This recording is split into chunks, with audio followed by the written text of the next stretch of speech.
El presidente Trump dice que la guerra en Irán ya está ganada militarmente, así que no hay motivo para volver a operaciones a gran escala, que simplemente les daremos algunos golpes aquí y allá hasta que hagan lo que se les dice. Pero bueno, no hace falta hacerlo realmente, porque en fin, eso es lo que él ha dicho. Mientras tanto, muchos de sus mayores seguidores le están rogando en cámara, perdiendo los nervios en los medios occidentales, pidiéndole que vuelva a las operaciones militares completas. Y luego está el otro factor, el de los propios iraníes, que no está nada claro que vayan a aceptar esto. Hay mucha confusión, tanto en Ankara, en la cumbre de la OTAN, como en los acontecimientos que están ocurriendo, de hecho, como se ve ahora mismo en pantalla, dentro de Irán y en todo Oriente Medio.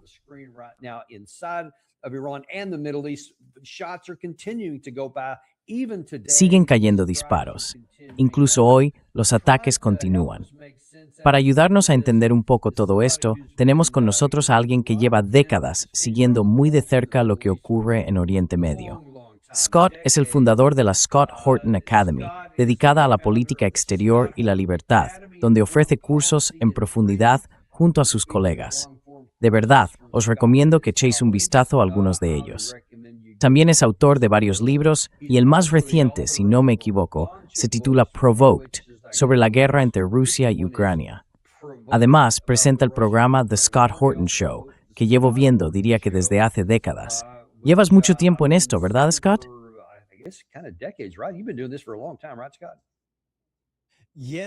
Sí, señor, tengo casi 50 años, de hecho. Nací en julio del 76, así que sí. Feliz cumpleaños.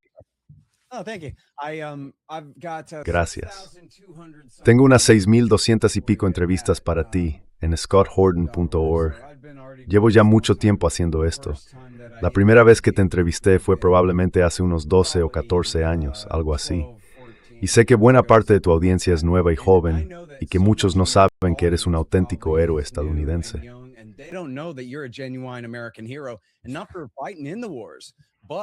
Y no por haber luchado en las guerras, sino por decir la verdad sobre Barack Obama, Robert Gates, David Petraeus, Stanley McChrystal y Mike Mullen, y también sobre la malvada y fracasada escalada, el aumento de tropas y la campaña de contrainsurgencia de Hillary Clinton en Afganistán entre 2009 y 2012. Y sobre cómo saliste a decirle al mundo que Petraeus, y por tanto todos ellos, eran unos completos mentirosos, que la guerra estaba perdida y que deberíamos haber asumido las pérdidas y habernos ido de allí en ese momento. Y lo hiciste asumiendo un gran riesgo personal, porque seguías siendo teniente coronel en el ejército cuando lo hiciste. La gente puede leer todo eso en el Armed Forces Journal. Así que, ¿es esta mano o esta otra? No lo sé, pero creo que es esta. Sí, bueno, eres un gran hombre.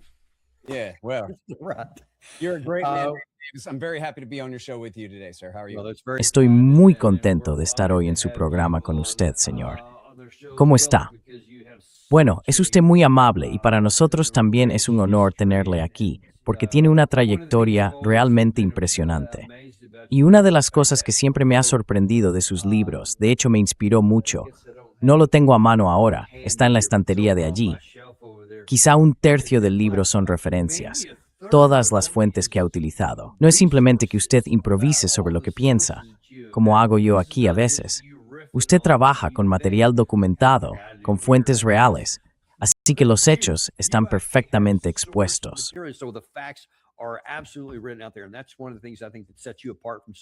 Y eso es una de las cosas que creo te diferencia de tantos otros, y por eso tenía muchas ganas de tenerte hoy aquí, porque ese tipo de base de comprensión y de conocimiento realmente ayuda a entender las acciones que estamos viendo ahora y a ponerlas en contexto.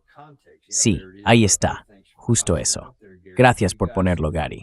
Os vendría muy bien conseguirlo.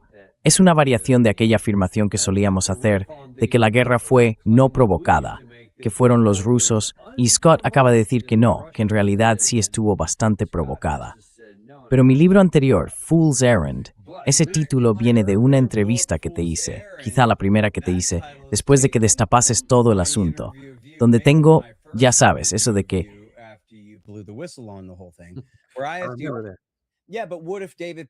Sí, pero ¿y si en lugar de David Petraeus hubieras tenido a un general con verdadero talento al mando? ¿Y si hubiera tenido 500,000 hombres en vez de solo 150,000 o los que fueran? Lo siento. Entonces, ¿habría funcionado eso? Y tú dijiste que no, que aún así habría sido una misión absurda.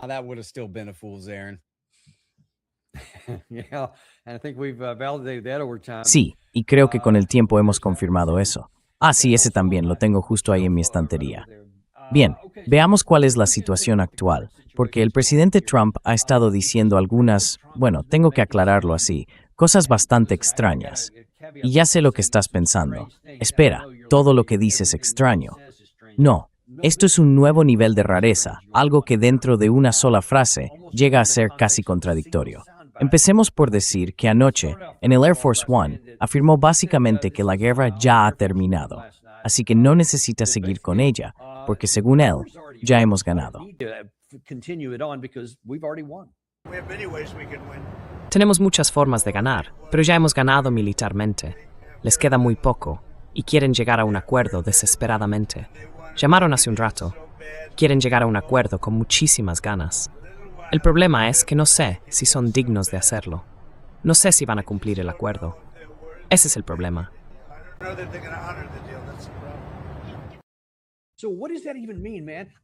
Entonces, ¿qué significa eso exactamente, tío? No sé si merecen que se haga un acuerdo. Y si dices que has ganado militarmente y que no quieres volver atrás, como vas a escuchar en el siguiente fragmento que tengo de otra entrevista también de ayer, entonces dirás, bueno, ¿y eso en qué nos deja? Lógicamente, ¿cómo podemos haber ganado ya la guerra? No sé si van a hacer un acuerdo. No sé si yo quiero hacer un acuerdo. ¿En qué nos deja eso, Scott?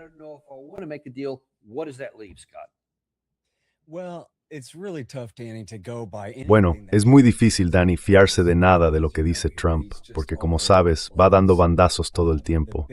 El gran titular, no sé si es el mismo fragmento al que te refieres ahora, pero el que yo vi ayer fue cuando dijo que, bueno, que el memorando de entendimiento está muerto. Pero fue en respuesta a la pregunta de un periodista, ¿está muerto? Y entonces él se nota decide en ese momento qué decir. No es que antes hubieran decidido, ¿vale? Cambiamos la política y el memorando queda oficialmente anulado. No, simplemente improvisa, algo así como, a mí me parece que está muerto por lo que veo, o algo por el estilo.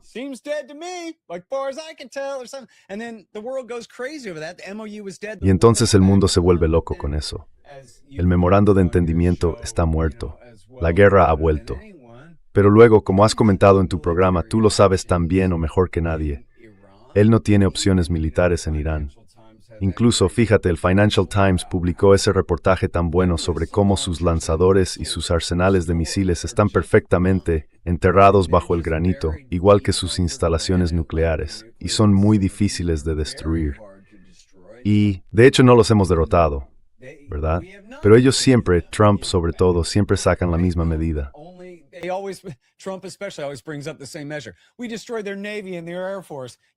Destruimos su marina y su fuerza aérea. Sí, esas con las que en realidad no estaban combatiendo. La cuestión principal era su fuerza de misiles de corto, medio e intermedio alcance. Y esa sigue siendo perfectamente capaz. Sí. Así que todavía pueden atacar a quien quieran a lo largo del Golfo y en cualquier parte de la región, como han demostrado en los últimos días. Así que sí. Pero entonces, ¿qué debemos entender de sus declaraciones sobre lo que quiere decir con el acuerdo? Yo, la verdad, no me crucifiquéis por esto, creo que eso significa que las negociaciones siguen en marcha. ¿Qué otra opción tiene?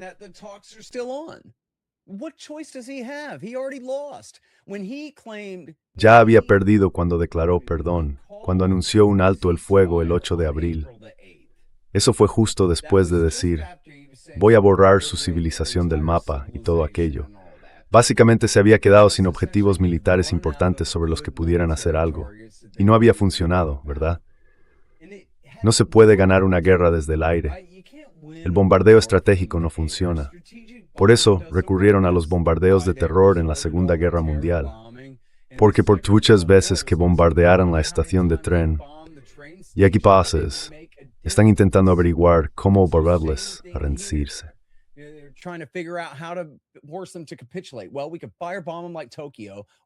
Bueno, podríamos bombardearlos como hicimos con Tokio, o simplemente cancelarlo, porque nada de lo que estamos haciendo aquí está funcionando. Se nos han acabado las opciones, ellos todavía tienen misiles y nosotros nos estamos quedando sin interceptores. Pueden alcanzar todas nuestras bases, iluminar todos nuestros activos por toda la región y golpear objetivos económicos a lo largo del Golfo. Por eso él se rindió en abril. Así que todo este tiempo debería verse, en realidad, como nuestro punto de vista sobre su intento teatral de salvar la cara mientras pierde esta guerra. Pero cuando dicen reiniciarlo, todos los halcones pueden gritar reiniciarlo. Bueno, como ya sabes, haces los experimentos mentales.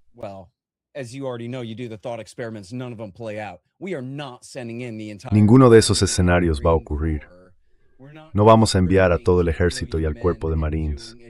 No vamos a reclutar a 10 millones de hombres ni hacer una invasión de Persia al estilo del día D como en la Segunda Guerra Mundial. El presidente simplemente no tiene el capital político para hacer algo así. Olvídalo, eso no va a pasar. Y si mandamos a toda nuestra fuerza aérea y a todos los aviones de la Armada para atacar todos los objetivos posibles, con ese nivel de esfuerzo empezamos a perderlos, ¿verdad? Empiezan a ser derribados. Ya demostraron que pueden abatir nuestros F-35, así que desde luego pueden derribar cualquier otro avión si los acercamos más allá de las distancias de seguridad, ¿no?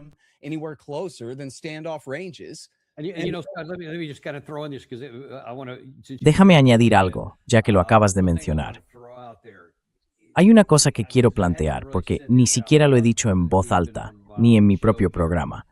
Esa idea de que, si realmente te movilizaras y reunieras a 10 millones de personas, creo que durante el punto álgido de la Segunda Guerra Mundial llegamos a tener unos 12 millones. Si hicieras algo así, con un estilo tipo día D, diciendo, vale, vamos a avanzar y hacer lo mismo que hicimos entonces, igual que cuando llegamos hasta Berlín o hasta donde llegáramos, pues haríamos lo mismo allí. Eso nunca pasaría. Porque cuando invadimos Normandía, aquello eran básicamente setos y llanuras. Estaba todo abierto hasta llegar a París.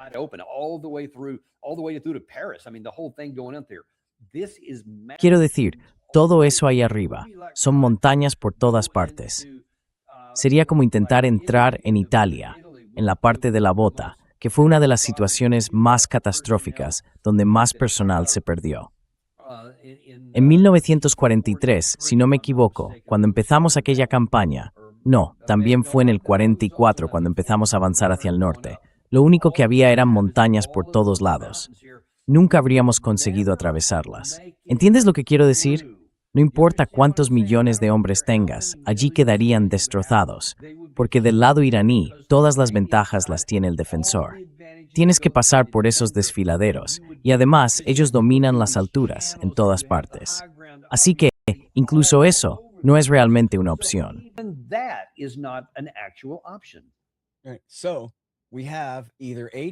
Así que tenemos dos opciones, o usamos bombas de hidrógeno, o nos sentamos a negociar una forma de normalizar, de algún modo, el nuevo régimen. Pero claro, el problema es que eso supone un enorme retroceso para el imperio estadounidense y 3 o 4 pasos adelante para el poder y la influencia de Irán en la región. Y no creo que sepamos todavía cómo va a terminar todo esto. Puede que los Emiratos Árabes Unidos se escondan aún más detrás de la falda de Estados Unidos, o puede que empiecen a enviar a toda su gente a Teherán para negociar y tratar de definir un nuevo orden mundial, reconociendo que Irán, y no Estados Unidos, es ahora el hegemón regional indiscutible, que controlan el estrecho de Hormuz del mismo modo que muchos otros estrechos del mundo están controlados por estados soberanos. Ya no se va a tratar como aguas internacionales.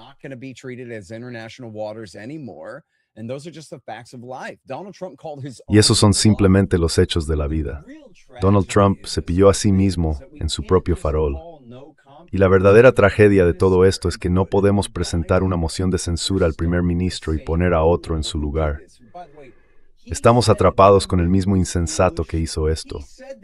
Y por cierto, él mismo dijo, quizá fue una tontería, dijo con sus propias palabras que fue una tontería iniciar esta guerra. Así que estamos atrapados con el mismo tipo que hizo la tontería, y ahora es él quien tiene que encontrar la forma de salir de la guerra, pero de una manera que todavía le resulte favorable, lo cual es prácticamente imposible. Eso es lo que estamos viendo aquí, por supuesto. Y claro, también están los israelíes en el Líbano, que junto con los iraníes y los estadounidenses peleando por el estrecho, son factores totalmente imprevisibles en todo este proceso.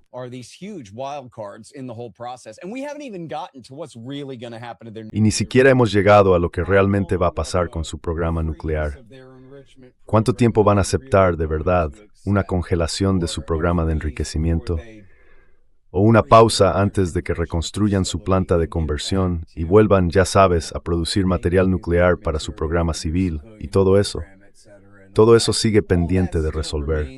Y todo eso es extremadamente complicado, a menos que Donald Trump esté dispuesto otra vez a volver exactamente al punto en el que estaba Obama, que era, bueno, supongo que tenemos que aceptar el enriquecimiento, porque ¿qué otra cosa podemos hacer?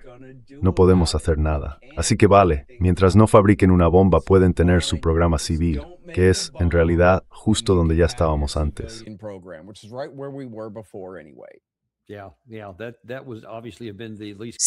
Sí, claro, esa habría sido obviamente la opción menos costosa para nosotros, y además habría mantenido la fachada de que seguimos siendo la potencia militar dominante en el mundo y que nadie más se le acerca, como solía decir Trump. Quiero poner esto, Gary. Está un poco fuera de orden, pero es el que se llama Trump. Creo que se llama Many Ways. Aquí está, y Gary no lo va a poner entero. Lo pararé yo. Pero quiero que escuches. Va a empezar respondiendo a una pregunta sobre la guerra y hacia dónde va. Y luego le van a hacer otra pregunta, si he elegido bien el fragmento, en la que le preguntan si vamos a volver a una guerra a gran escala. Y ahí, por un momento, va a responder con sinceridad. A ver si puedes notarlo. Les hemos golpeado con mucha fuerza. Y yo digo que les hemos golpeado 20-1. Cada vez que nos ataquen, les vamos a responder 20 veces. Y lo hicimos anoche. Hoy han hecho algo, pero en realidad fue una represalia por lo de anoche. De hecho, alcanzaron 3 barcos, no 2. Y cuando ellos atacan, nosotros respondemos con mucha más fuerza. ¿Estamos volviendo a una guerra a gran escala, señor? No lo sé. Lo ganaríamos muy rápido. Es otra forma. Eso es. Este es el comandante en jefe, Scott. Solo quiero saber tu opinión sobre esto. Le preguntaron si vamos a volver a una guerra a gran escala, y respondió 2 veces, no lo sé. Y si él no lo sabe, ¿quién lo sabe entonces? Sí, esa es una gran pregunta. A ver, la verdad, Danny, es que él es realmente malo siendo presidente. Y no me refiero solo a las grandes decisiones, sino al manejo diario, a cómo lleva a cabo sus propias decisiones. Es que, mira, en sus primeros, 2 meses en el poder, en marzo de 2017, dijo, por la presente ordeno retirar todas las tropas de Afganistán y de Corea del Sur. Y fueron Mattis y Tillerson quienes contaron la historia, que se miraron el uno al otro y dijeron, no vamos a hacer eso. Pero luego él nunca hizo seguimiento. No consiguió sacar las tropas de Afganistán hasta que ya se había ido, 4 años después, casi exactamente. Sí, cuando le tocó a Biden hacerlo, y lo hizo fatal.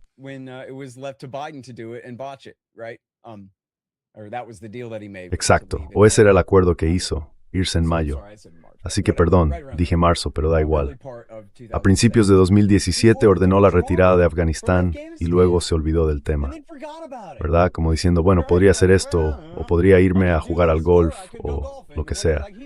Es que siempre es así. Es tan superficial con tantas cosas. Y lo bueno, la parte positiva de todo eso es que puede dar un giro tan brusco, puede cambiar de opinión de una forma tan radical que te deja mareado. Pero si está dispuesto a mantener su postura, puede decir lo correcto y seguir por ahí. Así que bueno, teóricamente ahora está negociando en los términos de Irán, ¿no?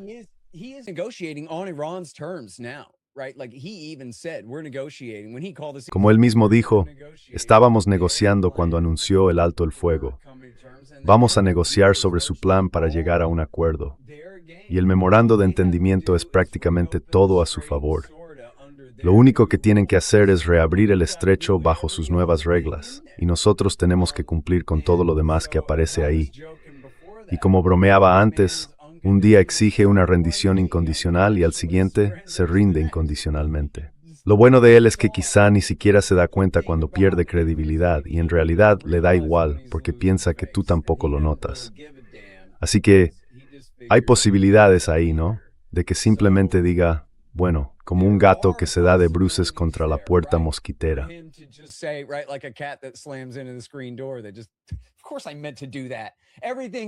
Por supuesto que lo hice a propósito.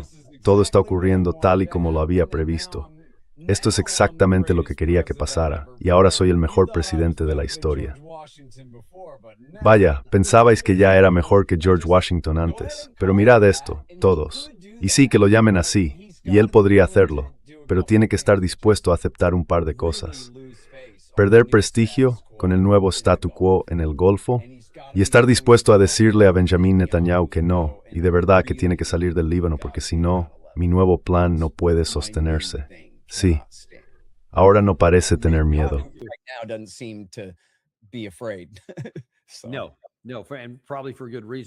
No, y probablemente con razón. Si le quitas la parte moral, ¿por qué lo haría? En un momento hablaremos de Israel. Pero hablando de ese cambio de postura, no estoy seguro del orden de esos comentarios. Los dos cortes de audio que quiero poner de Trump y el que voy a poner ahora son de ayer, y no sé con certeza cuál fue primero, pero parece que alguien le oyó decir lo que acabamos de escuchar cuando dijo, no lo sé. Y luego en otra entrevista distinta le preguntaron si íbamos a volver a una guerra a gran escala. Y esta vez dijo sí, no necesito hacerlo. Da la impresión de que la guerra con Irán podría volver a empezar. ¿Qué espíritu de sus aliados europeos? No creo que vaya a empezar de nuevo. Creo que va a terminar muy rápido.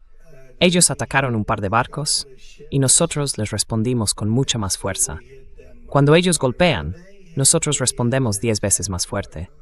Pienso que cualquier cosa que ocurra se resolverá muy pronto y que solo servirá para hacerlo todo más seguro, también en lo que respecta al petróleo.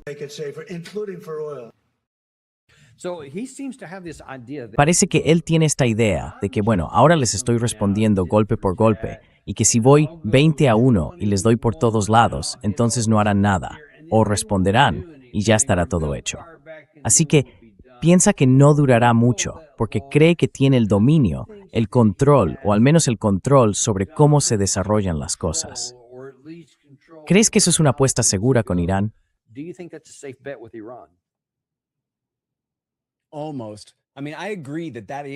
Casi. Quiero decir, estoy de acuerdo en que eso es lo que está pasando aquí, ¿verdad? Alguien me dijo que Chas Freeman acuñó la frase, es un alto el fuego con características israelíes. Así que, en otras palabras, el alto el fuego no está roto. Aquella declaración sobre la cancelación del memorando de entendimiento fue algo improvisado, una respuesta rápida a la pregunta de la señora. Claramente no era un cambio de política pensado de antemano. Y sí, creo que, bueno, no estoy diciendo que sea una apuesta segura hacer diplomacia de esta manera o algo así. Pero lo que digo es que, según mi impresión, los estadounidenses y los iraníes pueden tener incluso una especie de entendimiento tácito de que, bueno, va a haber problemas de represalias en el Líbano y también en el Estrecho, mientras terminan este proceso para cerrar esas conversaciones.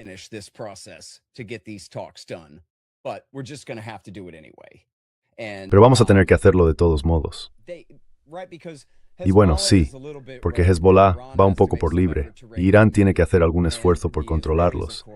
Y los israelíes, claro, están completamente locos.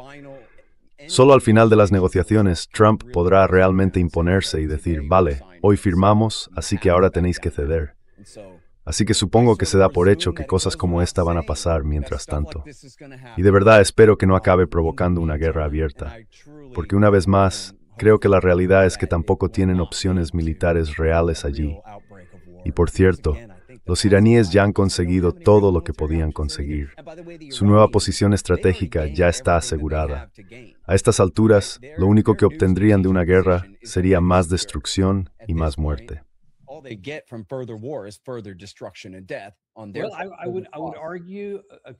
Yo plantearía un contraargumento. Hay otra cosa que pueden ganar, y me da la impresión de que quizá estén avanzando en esa dirección. Al menos es una posibilidad, y es que podrían derrotar a Estados Unidos. No solo conseguir que nos marchemos, que es lo que sigo defendiendo hoy en día, simplemente irnos. No preocuparse por un memorando de entendimiento, ni por un acuerdo, ni por nada más. Irse, declarar la victoria, lo que sea, y volver a casa. Esa es la forma menos costosa de resolverlo. Pero si el presidente Trump intenta hacer esto, y ahora voy a entrar en la parte en la que voy a mostrar guerra, le están pidiendo guerra.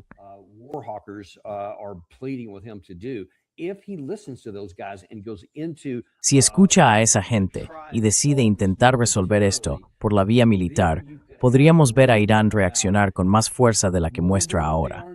No han logrado derrotar militarmente a Estados Unidos, y puede que incluso lleguen a convertirse en un estado con armas nucleares, porque ahora están diciendo abiertamente que lo están considerando. Por eso me preocupa que haya sectores más duros en Irán que digan, no, aún hay algo más que ganar. Y eso les daría motivos para no limitarse a esas pequeñas represalias puntuales. ¿Qué opinas de eso?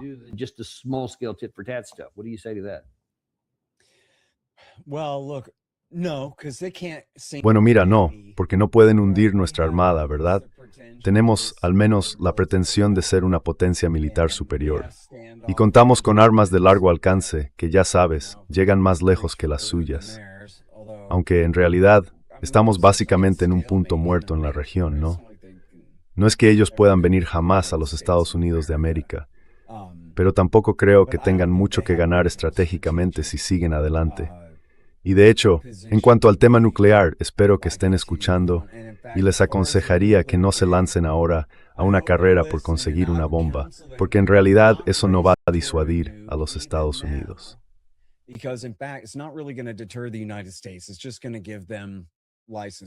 Eso solo les daría vía libre para lanzar una campaña aérea a gran escala, mucho peor que antes. Ya sabes, quizá incluso bombardeos de terror, atacando a civiles en masa para forzar la rendición, porque en el fondo eso es lo único que pueden hacer. Pero están aterrados ante la posibilidad de que consigan una bomba nuclear. Así que sin duda, eso marcaría el inicio de una guerra aérea mucho más dura, al menos por parte de Estados Unidos.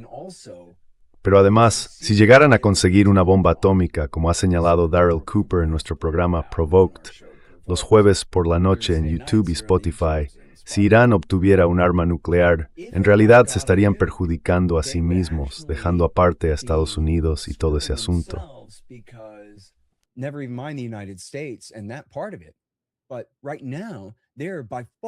Pero ahora mismo son con diferencia el actor dominante en la región, sobre todo porque George Bush les regaló Bagdad a sus amigos, y Donald Trump básicamente se sacó a sí mismo de la región. Así que sí, son claramente la potencia dominante allí. Pero si llegan a tener una bomba atómica, entonces en ese momento Arabia Saudí y Emiratos Árabes Unidos, quizá también Qatar o Kuwait, podrían lanzarse a conseguir una bomba nuclear. Y en ese punto, Irán perdería por completo su ventaja estratégica. Si incluso el pequeño Emirato tiene bombas atómicas, entonces serían prácticamente iguales a Irán. En cambio, si nadie tiene armas nucleares y todo depende del poder convencional, Irán está muy por delante. Por eso, tenía sentido que...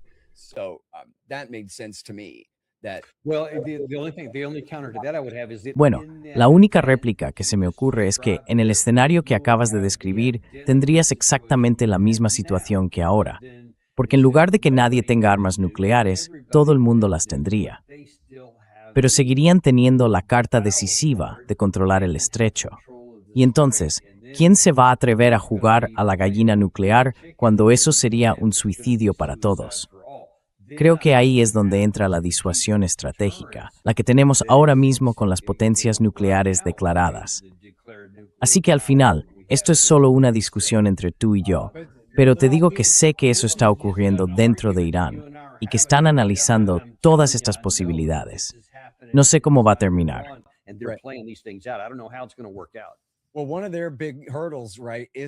Bueno, uno de los grandes obstáculos que tienen, ¿verdad?, es cómo demonios van a hacerlo.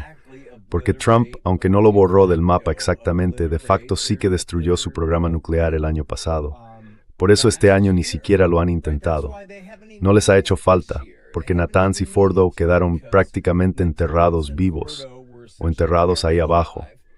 Si las centrifugadoras siguen intactas allí, siguen siendo inaccesibles, y desde luego no podrían reabrirlas sin que nosotros pudiéramos intervenir. Y en Isfahán, la instalación clave de conversión fue destruida en Isfahán. Es ahí donde se toma el metal de uranio, se convierte en gas, se enriquece, y luego se vuelve a transformar en metal.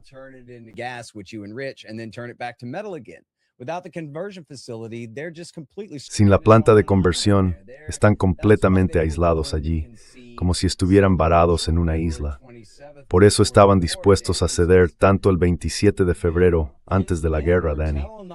Porque sus hombres le decían al ayatolá, oye, quizá deberíamos darles una moratoria de 5 años sobre el enriquecimiento porque no vamos a poder enriquecer nada en 5 años de todos modos. Exacto. Trump los había dejado tan atrás en la escala que, para pasar de donde están ahora a tener un nuevo programa de enriquecimiento, una nueva planta de conversión y un núcleo de bomba atómica sin que los destruyan en el proceso, me parece una tarea enorme. No creo que puedan hacerlo.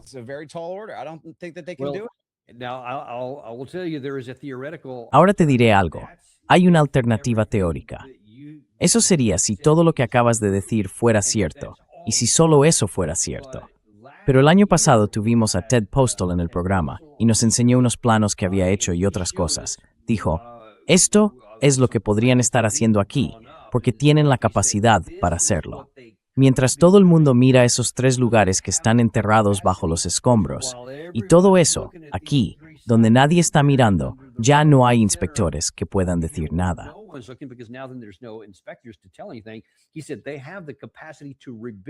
Dijo que tienen la capacidad de reconstruir esas centrifugadoras y que están en otro lugar. Comentó que podría ser un sitio pequeño, y ahí fue donde mostró un diagrama. Dijo algo así como, esto ocuparía un espacio muy reducido, y habría que buscarlo a propósito para darse cuenta de que podría estar ahí.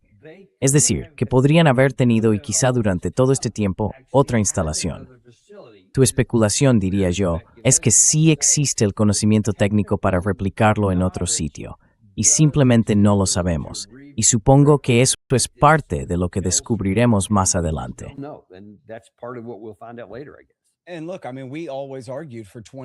Mira, llevamos 20 años diciendo que su postura es básicamente, tenemos un programa civil, pero dominamos el ciclo del combustible. Guiño, guiño. Así que no nos ataquéis y nosotros no fabricaremos una bomba nuclear.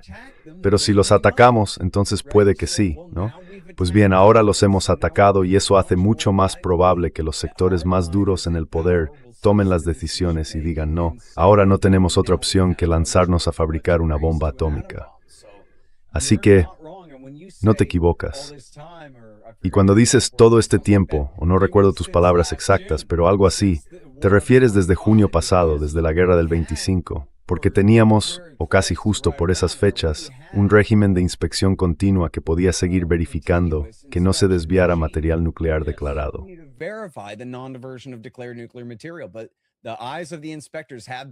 Pero los inspectores ya no pueden decir que mantienen una cadena de custodia intacta del material nuclear de Irán, porque en la práctica han cerrado los ojos.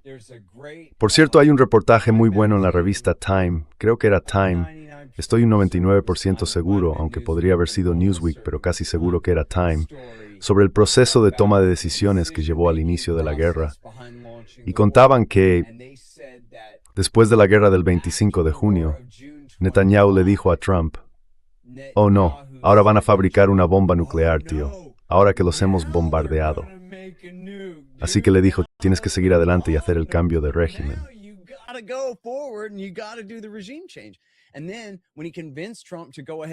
Y luego, cuando convenció a Trump para seguir adelante en febrero, en marzo, cuando finalmente consiguieron al ayatolá, pero no lograron el cambio de régimen que esperaban que se produjera de forma espontánea tras eliminar al ayatolá, entonces Netanyahu les dijo, no, ahora van a fabricar una bomba nuclear. Porque claro, después de hacer lo que os dije, de matar al ayatolá y acorralarlos completamente, Ahora no les queda otra opción. Y lo curioso es que para entonces, puede que esta vez dijera la verdad, ¿no? El mismo tipo que lleva mintiendo sobre esto desde hace 35 años.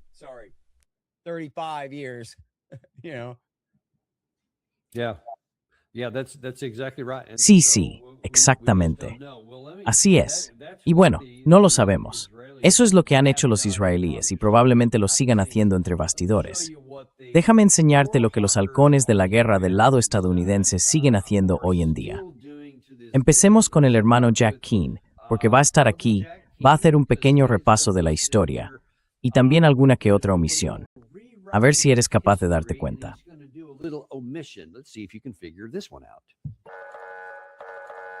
Aunque ahora estemos tratando con actores distintos, porque eliminamos a los otros líderes, estos representan plenamente los ideales de ese régimen y su ideología diabólica, tiránica y radical. Y creo que ahí es donde están. Han tenido el estrecho de Hormuz como objetivo estratégico durante 47 años. Y han perseguido 4 metas. Primero, dominar y controlar Oriente Medio. Segundo, controlar la distribución del petróleo que sale del Golfo Pérsico. Tercero, destruir Israel. Y cuarto, expulsar a Estados Unidos de la región. Han tenido cierto control del estrecho de Hormuz desde el 2 de marzo cuando lo cerraron. Así que durante 4 meses, en su mente han estado al mando y no van a renunciar a eso sin pelear. Se aplicará presión económica y diplomática, sin duda. Y creo que se mantendrán firmes, que no van a retroceder. Y eso probablemente llevará a verse las operaciones militares de Dallas de Breguet Sword.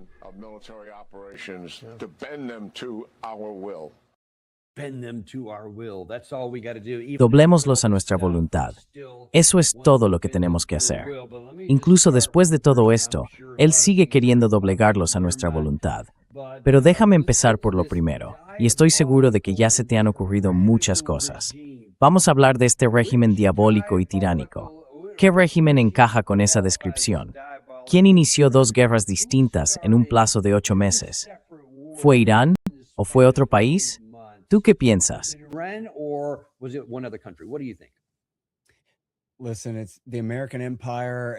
Mira, es el imperio estadounidense y su mini yo ahí al lado, el régimen israelí, sobre todo este régimen del Likud.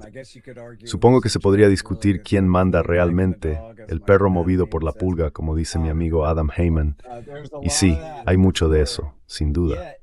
Ahora, el régimen iraní es una república muy defectuosa, ¿no? Pero bueno, mira quién lo dice.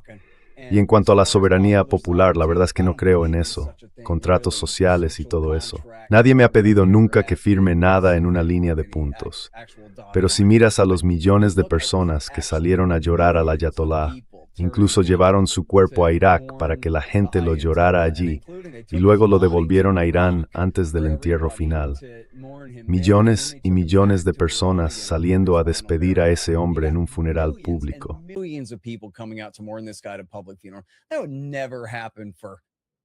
Eso nunca pasaría con W. Bush, ni con Hillary Clinton, ni con ninguno de ellos, ni siquiera con Donald Trump, vamos, nada parecido. Donald Trump dijo, sí, esas multitudes, eso es como cuando la gente sale a escuchar a alguien hablar. Yo no vi 1000 personas, colega. Esto eran 1 millón de personas al mismo tiempo. Exacto. A ver, no estoy diciendo que eso le diera al tipo credibilidad o algo así, no es ese mi argumento. Mi argumento es otro. Recordad lo que decía el Partido de la Guerra sobre todo esto. Lo que decían era que bastaba con matar al ayatolá y a unos cuantos de los principales líderes de la Guardia Revolucionaria, y que, en cuanto la gente se diera cuenta de que el carcelero, por así decirlo, había recibido un golpe en la cabeza, todos se liberarían, se levantarían y derrocarían al gobierno de Irán por nosotros.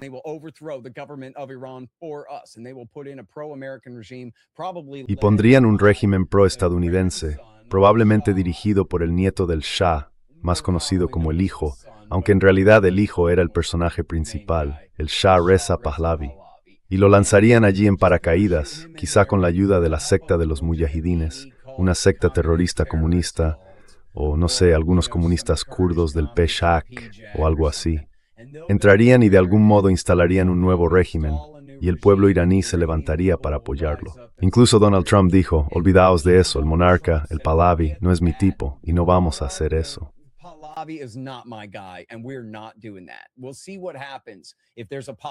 Veremos qué pasa si hay un levantamiento popular. Pero a él le vendieron esa idea, y no recuerdo si ya lo comenté en tu programa, así que perdona si me repito. Pero creo que esta es una parte clave, muy importante, de la propaganda sobre las masacres de enero. En esas fechas, sin duda, unas pocas miles de personas fueron masacradas en distintas protestas y levantamientos insurgentes en todo el país. Pero luego exageraron eso hasta hablar de decenas de miles. Dentro de una campaña de propaganda absurda. 54,000. Eso es lo que dijo Trump ayer. Así que pasó de 45,000 a 54,000. Claro, sí. Y como dijo Caitlin Johnston, la periodista australiana de izquierdas, dijo que la razón por la que están tan descontrolados con esas cifras es porque se lo están inventando. Y es completamente falso. Por eso las cifras no cuadran. Pero aquí está el problema con eso, ¿vale?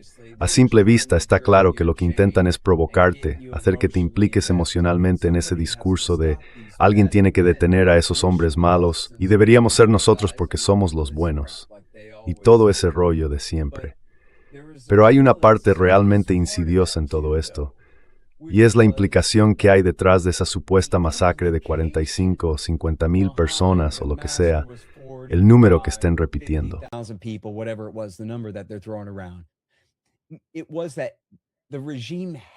El régimen tuvo que masacrar a 40,000 personas para conseguir que supuestamente los otros millones o cientos y cientos de miles se rindieran, dieran la vuelta y se fueran a casa.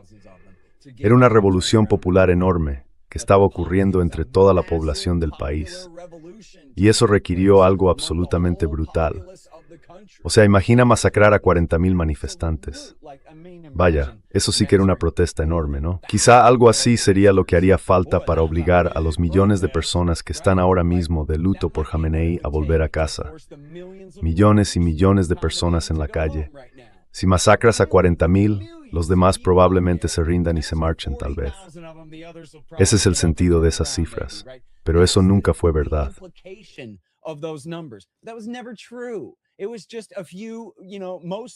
Eran solo unos pocos, ya sabes, en su mayoría grupos kurdos mercenarios, comprados y pagados, de las zonas más apartadas del país, sin ningún apoyo en Teherán, o como mucho, quizá en los barrios más pijos de las afueras de Teherán. Pero ¿sabes qué? Cuando mataron al ayatolá, se jactaron de ello, ¿te acuerdas? Mostraron videos de liberales en Teherán celebrando al enterarse de su muerte. Pero oye, si alguien asesinara a nuestro presidente actual, habría también muchos liberales en ciertas grandes ciudades que saldrían a las ventanas de sus pisos a celebrar lo estupendo que les parece. Eso no significaría que representaran la voluntad del pueblo del país, ni que contaran con el apoyo del pueblo para una revolución popular que derrocara a todo el gobierno.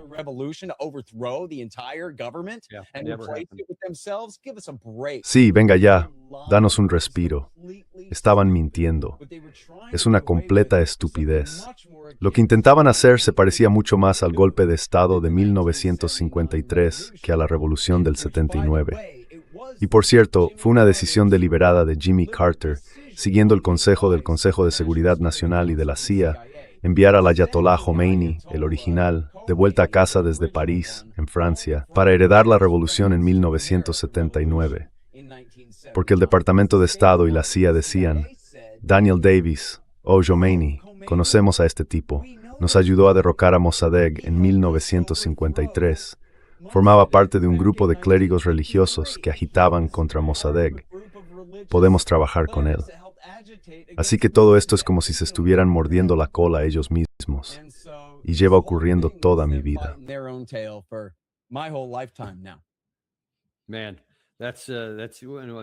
A veces lo he remontado al golpe del 53, donde empezó gran parte de todo esto, pero la verdad es que había olvidado esa parte, lo que hicimos con el propio Khomeini.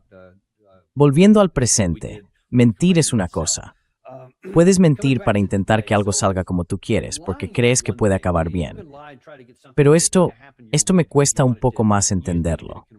Porque estamos hablando de un antiguo, creo, teniente general, alguien que fue comandante de división de la 82 División Aerotransportada. El general Keith Kellogg, ex asesor de seguridad nacional del vicepresidente en la primera administración Trump, y su enviado en varios lugares durante esta. Y ahora va a defender, igual que Jack Keane, pero con mucha más fuerza, que tenemos que volver a una guerra a gran escala. Pero bueno, déjame que llegue a la parte final. Escucha lo que dice.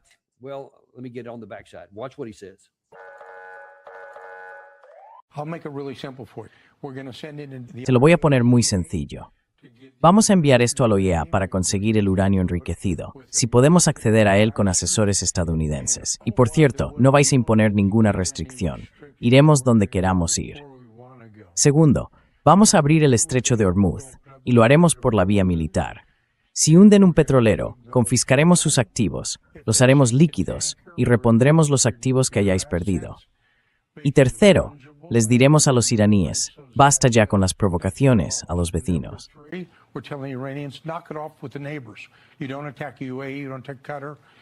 No atacas a los Emiratos Árabes Unidos, no atacas a Qatar, no ayudas a Hamas, ni a Hezbollah, ni a nadie más. Lo otro es que no estamos negociando en igualdad de condiciones. Ahora mismo los estamos tratando como si fuéramos iguales, y no lo somos. Bueno, Rachi es un maestro de la negociación, es su ministro de Asuntos Exteriores. Escribió el libro sobre cómo negociar. Sus padres eran comerciantes de alfombras. Ellos lo entienden. ¿Alguna vez has intentado comprar una alfombra en Oriente Medio? Básicamente dijo, se acabó, estamos cansados de esto, no vamos a seguir haciéndolo. Y vamos a terminar el trabajo como deberíamos hacerlo.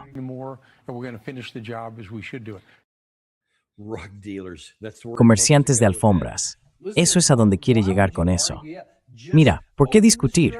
Simplemente abre el estrecho, diles que dejen de hacer tonterías con sus aliados, y ya está, entraremos.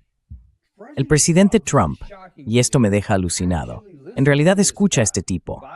Por el anuncio del presidente Trump, y por el propio Kellogg, y por algunas de las cosas que Kellogg ha dicho, después las ha llevado a cabo. Así que no podemos simplemente descartarlo como un tipo loco. Pero, ¿qué demonios, tío? ¿Qué pasa por la cabeza de la gente que dice cosas así cuando ya tienen pruebas claras de que no funciona? ¿Por qué va a defender intentarlo otra vez? ¿Qué piensas? ¿Que vamos a construir un muro?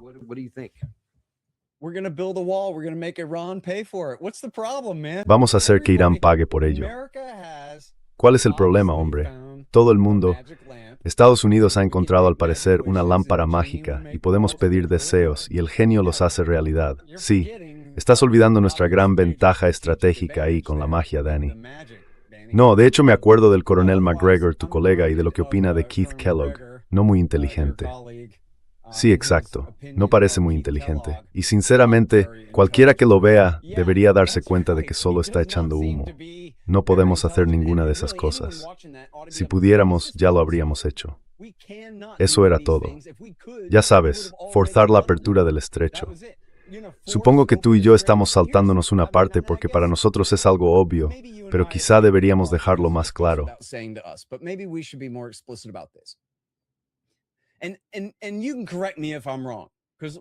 Y corrígeme si me equivoco, porque al fin y al cabo, qué sé yo, tú sabes mucho más de todo esto que yo. Pero parece que, si estuviéramos dispuestos a comprometer toda nuestra fuerza aérea y nuestra armada para abrir el estrecho, y aceptáramos el riesgo de perder todos esos aviones y las vidas de esos pilotos y marinos para lograrlo, y además estuviéramos dispuestos a gastar prácticamente todas nuestras reservas de armas en Asia Oriental, en Europa o donde fuera, pues probablemente podríamos desatarles un infierno de ese calibre. Pero claro, habría que estar dispuesto a aceptar que llegarían muchos ataúdes a Dover, y todo eso justo antes de las elecciones. Y también a entrar en una guerra que sería mucho más destructiva para la vida de los estadounidenses.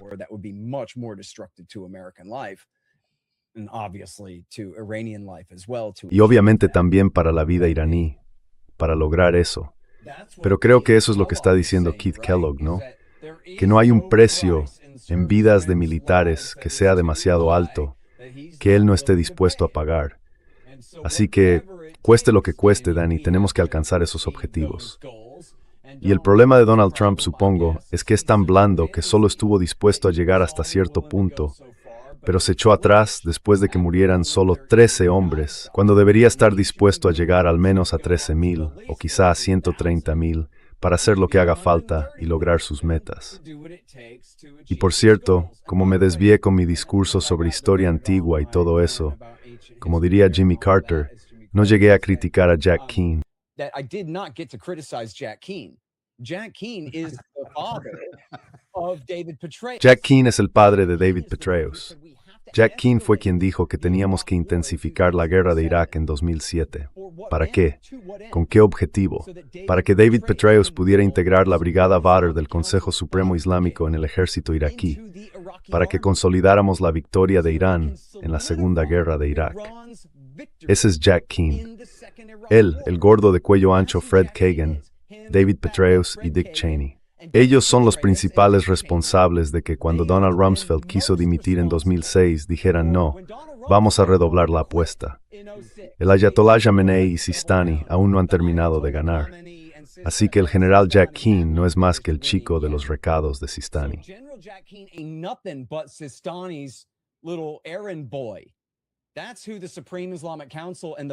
Esos son el Consejo Supremo Islámico y las Brigadas Badr. Son la fuerza armada más poderosa de los mejores aliados de Irán en el país, y lo han sido, y han gobernado desde entonces. Desde aquellos días no ha habido más que gente del Partido Dawa y del Consejo Supremo Islámico dirigiendo ese gobierno. Todo eso es responsabilidad de Jack Keane. Y ahora, está molesto por el poder iraní en la región. Fíjate, dice, ahora los iraníes creen que pueden controlar el estrecho. Siempre han querido hacerlo, desde que tomaron el poder en 1979. Y ahora, desde el 2 de marzo, lo han tomado. Desde el 2 de marzo, ¿eh? ¿Qué pasó en esa fecha? Curioso que mencione justo esa fecha. ¿Qué opinas? Quiero decir, mira, George Carlin diría que la solución aquí es sencilla. Crucifixiones. Cogemos a unos cuantos de estos tipos, damos un escarmiento y se acaban todas las guerras.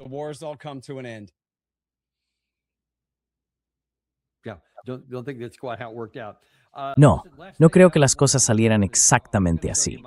Mira, lo último que quiero decirte, iba a mostrarte a Mike Pompeo, pero sería excesivo meternos por ese camino. En cambio, te voy a enseñar uno más, y este va a ser Naftali Bennett, que probablemente vaya a ser el próximo primer ministro de Israel, y que ya fue primer ministro antes. Lo mostramos ya en 2024, durante la administración de Biden, suplicando y rogando que entráramos en Irán para destruir la cabeza del pulpo, porque todos esos tentáculos y todo lo demás dependen de ella. Y le pedía a Trump, lo animaba a hacerlo, claro, cosa que al final hizo.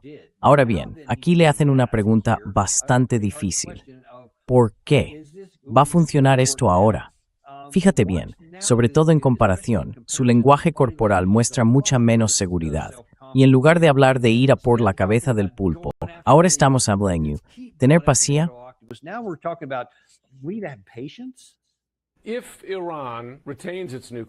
Si Irán mantiene su programa nuclear, ¿significaría eso que la guerra se ha perdido?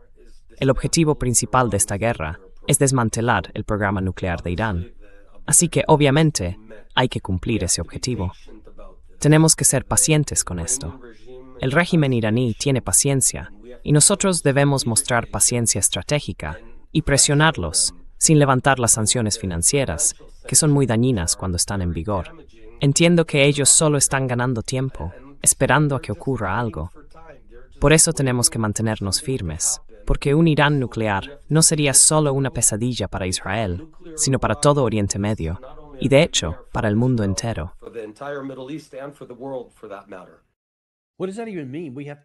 ¿Qué se supone que significa eso? Tenemos que seguir adelante y tener paciencia. Ya intentaste hacer muchas de esas cosas y supuestamente tuviste éxito en la Operación Martillo de Medianoche el año pasado. Entonces, ¿de qué está hablando exactamente? Ahí solo estaba improvisando y se nota que está un poco incómodo. ¿Tú qué opinas de eso?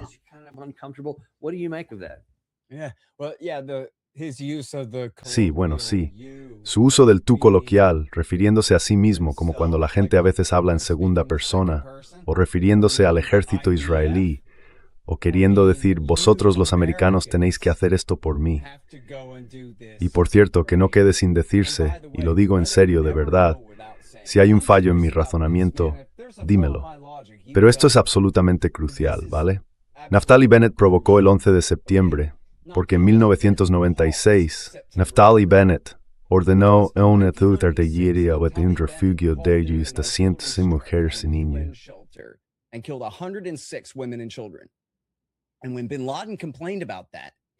Y cuando Bin Laden se quejó de eso en su declaración de guerra en 1996, eso fue lo que inspiró a Mohammed Atta a unirse a Al-Qaeda. Él y su amigo, Ramzi bin al-Shibh, que sigue en Guantánamo hasta hoy. Mohammed Atta, que fue el principal secuestrador en el atentado del 11 de septiembre, encontró ahí su motivación para unirse a Al-Qaeda. Así que tenemos a estudiantes egipcios de ingeniería que estudiaban en Hamburgo, Alemania, ofreciéndose a un jeque saudí escondido en Afganistán para matar estadounidenses como venganza por lo que Naftali Bennett hizo al pueblo del Líbano. Y esa fue la causa del 11 de septiembre. Este tipo se supone que va a ser el próximo primer ministro de Israel.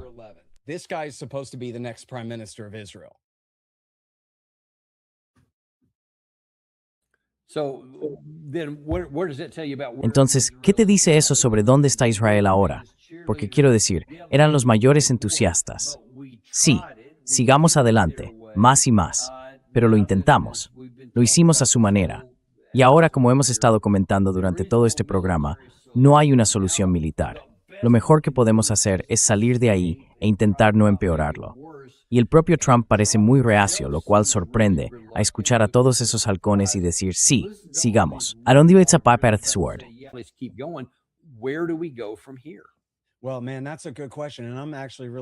Bueno, esa es una buena pregunta. Y la verdad es que me preocupa bastante.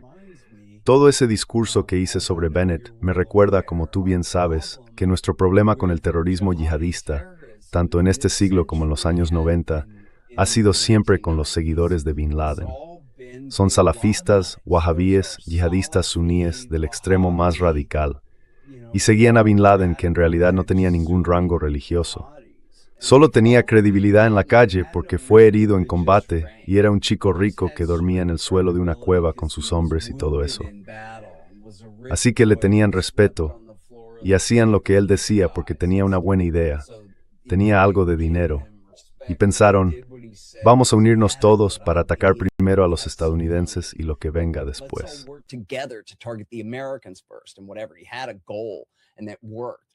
Él tenía un objetivo y le salió bien, pero nosotros no hemos tenido, bueno, para ser más precisos, lo que sí hemos tenido es al general Jack Keane y a sus amigos ayudando a Irán en cada paso durante los últimos 25 años.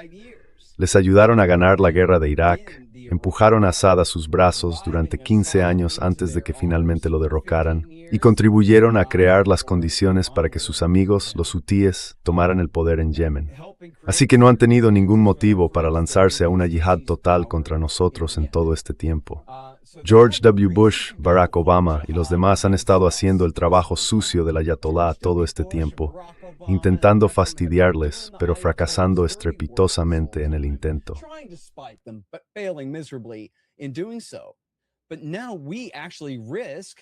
Pero ahora corremos el riesgo, yo creo, aunque no conozco todos los detalles, no soy un experto en este tema, de que haya un riesgo real de una auténtica guerra santa chií contra Occidente. El ayatolá Sistani, que ya se ha enfrentado a Estados Unidos en numerosas ocasiones y que hoy es, con diferencia, la máxima autoridad religiosa del mundo, podría llegar a declarar que el único occidental bueno es un occidental muerto, y que es deber religioso de todos los buenos chiíes hacer que eso se cumpla. Y no habría forma de detenerlo, ¿verdad? Sería como una especie de condena de muerte al estilo de la que se lanzó contra Salman Rushdie, pero dirigida a todo Occidente. Si quisiera hacerlo o centrarse en Estados Unidos en particular, podría hacerlo. Y hasta ahora no hemos tenido que enfrentarnos a algo así. Y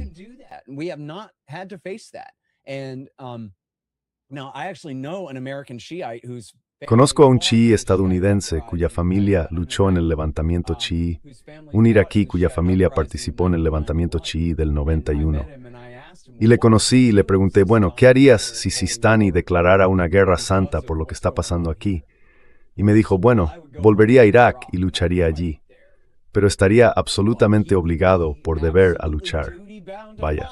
Así que sí, esto es como jugar con fuego nuclear, de verdad. Mira lo que ha pasado. Incluso hubo un titular, sí, fue en The Grey Zone, la web de Blumenthal, que decía algo así como, ¿qué pasa con esta obsesión, con todos estos llamamientos a la venganza? Sí, en el funeral de Jamenei en Teherán, donde, como ya comentamos, salieron millones de personas a la calle.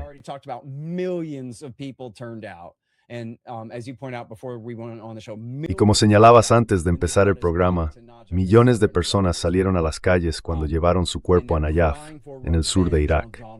Y están clamando venganza contra Donald Trump, porque Donald Trump no solo apuntó y asesinó a su jefe de Estado, sino también a su líder religioso. Y era, creo, el segundo ayatolá de mayor rango del mundo, después de Sistani. Así que esto es, ya sabes, es como Bush hijo justo antes de Irak. Como que suníes y chiíes. Pensaba que todos eran musulmanes. Sí, mira, de verdad no deberías estar haciendo esto, porque no es lo que está haciendo. No tienes ni idea de lo que estás haciendo aquí. Y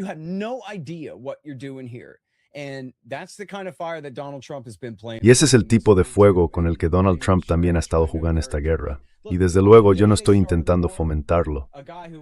Pero mira, el día que empezó la guerra, un tipo que al parecer era chií, aunque quizá no, un inmigrante de Sierra Leona que vive en mi ciudad, aquí en Austin, Texas, cogió un fusil AR-15, fue a un bar en la calle Sexta y disparó contra 18 personas.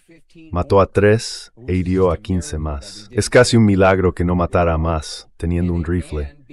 Y lo hizo precisamente en la calle Sexta, la zona más turística y llena de bares de Austin, donde hay policías en cada esquina.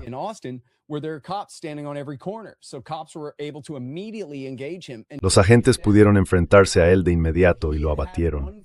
Si hubiera tenido un solo amigo con él, eso se habría conocido como la masacre del 1 de marzo, algo que habría quedado grabado en las noticias y en la memoria nacional para siempre.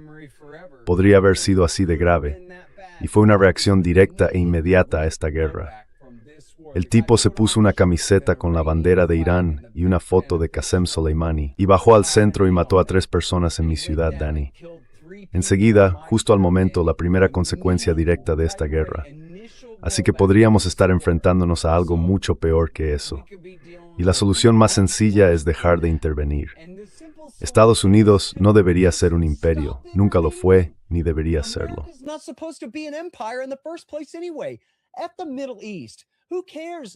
En Oriente Medio, ¿a quién le importa qué compañías petroleras están llevando los hidrocarburos al mercado? A mí no. Yo creo en el libre mercado. No pienso que sea tarea de mi gobierno asegurarse de que sean Exxon o Texaco en lugar de British Petroleum o quien sea los que lo hagan. Me da igual. Y desde luego, también me da igual lo que pase con Israel. No tenemos nada que hacer allí. Nunca lo tuvimos. Solo hay que pensar en este país tan enorme en el que vivimos y en la cantidad casi infinita de objetivos vulnerables que hay aquí. La única forma de proteger a este país del terrorismo es dejar de intervenir en Oriente Medio. Así de simple.